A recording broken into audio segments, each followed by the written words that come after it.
আসসালামু আলাইকুম everyone, welcome back to our channel. সবাই কেমন আছেন? আশা করছি সবাই ভালো আছেন। আজকে দুপুর থেকে ব্লগটা শুরু করলাম। তো এখানে দেখতেই পাচ্ছেন, প্রথমে আমি কিছু বেগুন নিয়ে নিয়েছি, বেগুন ভাজা করব। তার কারণে এখানে কিছু হলুদ মরিচের গুঁড়া দিয়ে দিয়েছি, তারপর রসুন বাটা দিয়ে দিলাম, লবণ দিয়ে দিলাম। দেওয়ার পরে এখন এটা আমি ভালো করে মেখে নেব। আজকে আপনাদের সাথে সেহরির জন্য কী কী রান্না করব সেগুলোই শেয়ার করব, বেশি কোনো কিছুই আর শেয়ার করব না, কারণ আসলে ভালো লাগে না। এক টাইপের করেছিলাম বড়া, বেগুনি, এগুলাই। এর আগে করেছিলাম অনেক কিছুই, পোলাও, রোস্ট, এগুলো রান্না করেছিলাম, তো এগুলার ব্লগ শেয়ার করা হয়নি। তো এখন আমি বেগুনগুলো ভালো করে মেখে নিচ্ছি, নেওয়ার পর একটু কিছুক্ষণ রেখে দেব, এতে করে মশলাটা ভালো করে লেগে যাবে। আর বেগুন ভাজা হলে কিন্তু আর কোনো কিছুরই দরকার হয় না, তাই না? বেগুন ভাজা আমরা সবাই খেতে পছন্দ করি। আর সেহরির সময় যদি এরকম কিছু থাকে তাহলে তার কথাই নেই।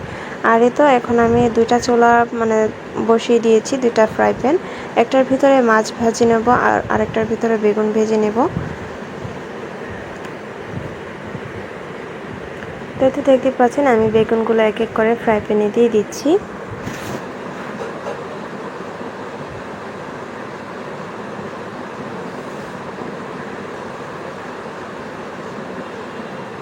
আর পাশের চুলায় আমি মাছগুলা দিয়ে দিচ্ছি।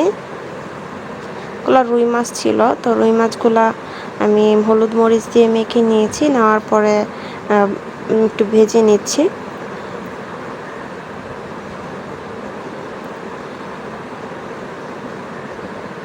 তো মাছগুলো একটু উল্টিয়ে দিচ্ছি।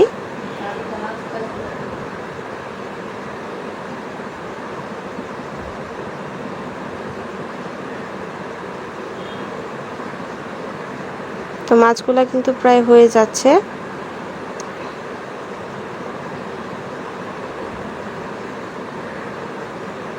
তো আমাদের ব্লগগুলো আপনাদের কাছে কেমন লাগে অবশ্যই কিন্তু কমেন্ট করে জানাবেন, এবং লাইক শেয়ার করতে কিন্তু ভুলবেন না। তো পাশ দিয়ে কিন্তু আমার বেগুনগুলো ভাজা হয়ে যাচ্ছে।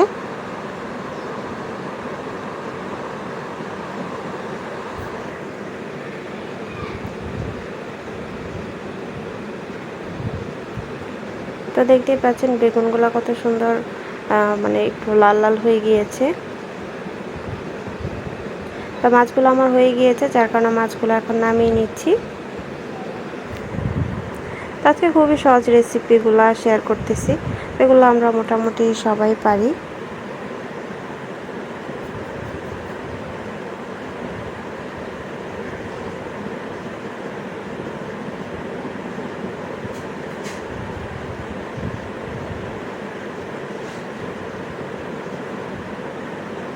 আর এই তো এখানে মাছগুলো ভাজা হয়ে যাওয়ার পরে এখানে একটা কড়াই বসিয়ে দিয়েছি, দিয়ে পেঁয়াজগুলো একটু লাল করে তারপর রসুন বাটা দিয়ে দিচ্ছি।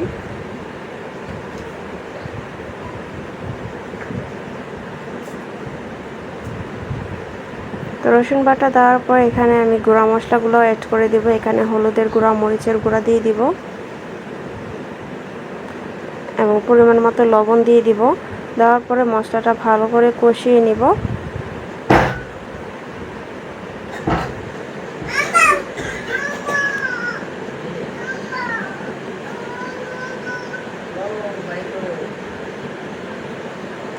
তো এই তো মশলাটা ভালো করে কষানো হয়ে গেলে আমি সবজিগুলো দিয়ে দিব, যে রুই মাছ দিয়ে রান্না করব। আসলে আপনার রান্না ততটাই ভালো হবে যতটা আপনার মশলা কষানো সুন্দর হবে। তো মশলা কষানোর জন্য এখানে আমি গরম পানি দিয়ে দিচ্ছি। গরম পানি দিয়ে রান্না করলে যে কোনো তরকারি আপনার ভালো হবে।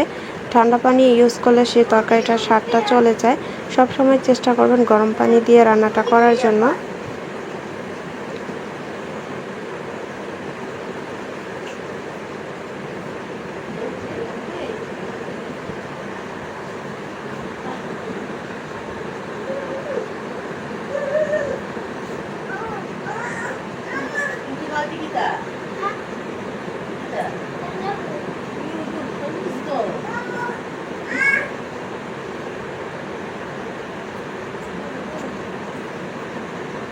তো মশলাটা ভালো করে কষানো হয়ে যাচ্ছে, এখন আমি তরকারিগুলো দিয়ে দেব, সবজিগুলো আর কি। তো দেখতে পাচ্ছেন আমি অনেকক্ষণ ধরে কিন্তু মশলাটা কষিয়ে নিচ্ছি।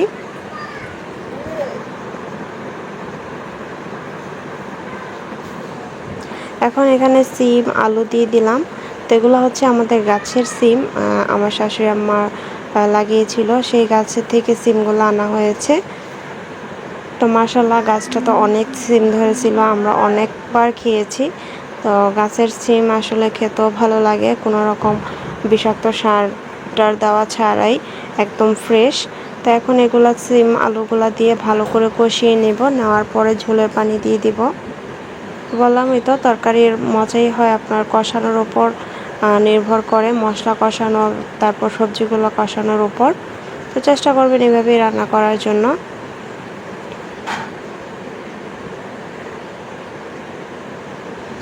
তো সেহরির জন্য আজকের এই সিম্পল আয়োজনগুলোই করলাম আর কি। তো তো ঢেকে দেওয়ার পরে আবার ভালো করে নেড়ে দিচ্ছি। এখনই তো গরম পানি দিয়ে দিলাম। তো এটা হচ্ছে আমার অনেক দিন আগের একটা ব্লগ, ওই দিন যে ব্লগটা শেয়ার করেছি তারও আগের ব্লগ ছিল এটা। তো এখন কিছু টমেটো কুচি দিয়ে ফালি দিয়ে দিলাম, দেওয়ার পরে মাছগুলা দিয়ে দিব।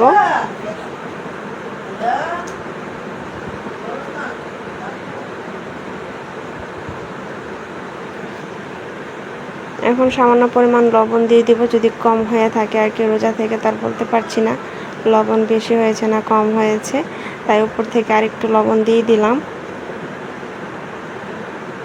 আর ওই দিক থেকে আমার বেগুন ভাজাগুলোও হয়ে গিয়েছে, কিছু কাঁচামরিচ দিয়ে দিলাম। এই তো আমার তরকারিটা হয়ে গিয়েছে, এখন ধনিয়া পাতা দিয়ে আমি নামিয়ে ফেলবো। ব্লগটা কেমন লাগলো অবশ্যই কিন্তু কমেন্ট করে জানাবেন। তো আজ এই পর্যন্তই, সবাই ভালো থাকবেন, সুস্থ থাকবেন। আল্লাহ হাফেজ, আসসালামু আলাইকুম।